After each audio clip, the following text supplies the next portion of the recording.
ये होलो शादी मानी बतिया के छौड़ी। अब ये होलो शादी मानी बतिया के छौड़ी। कते उमहल हकी जाइले काको लतिया के छौड़ी। कते उमहल हकी जाइले काको लतिया के छौड़ी।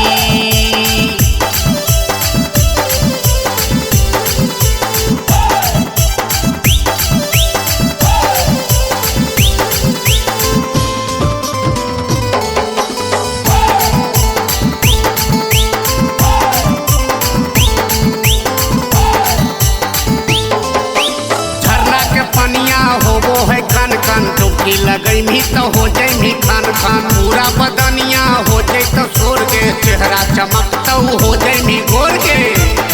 हे गे झरना के पनिया होबो है खन खन डुबकी लगैमी तो हो जैमी खन खन। पूरा बदनिया हो जाए तो सोर गे चेहरा चमकता हो जैमी गोर गे। जंगल पहाड़िया घूमनी हो तो रतिया के छौड़ी। जंगल पहाड़िया घूमनी हो तो रतिया के छौड़ी।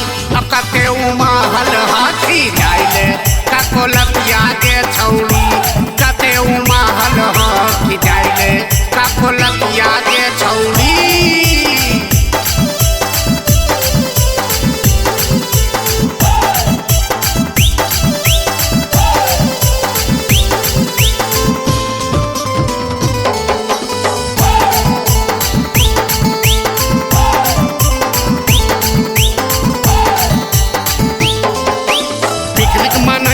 खैमी मिठैया तीन हिस्सा मिलता नहीं की कन्हैया। देश विदेश छौड़ी जानो है दुनिया। जिला नवादा के हकिया मुनिया। हे गे पिकनिक मनैमी खैमी मिठैया तीन हिस्सा मिलता नहीं की कन्हैया। देश विदेश छौड़ी जानो है दुनिया। जिला नवादा के हकिया मुनिया। रंजित परदेसी के मार देनी मतिया के छौड़ी।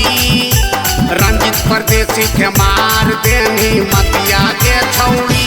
कते उमहल हकी जाइले काको लतिया के छौड़ी। कते उमहल हकी जाइले काको लतिया के छौड़ी। एकदम उमहल हकी गे जेबे कर मीने मान भी बापा।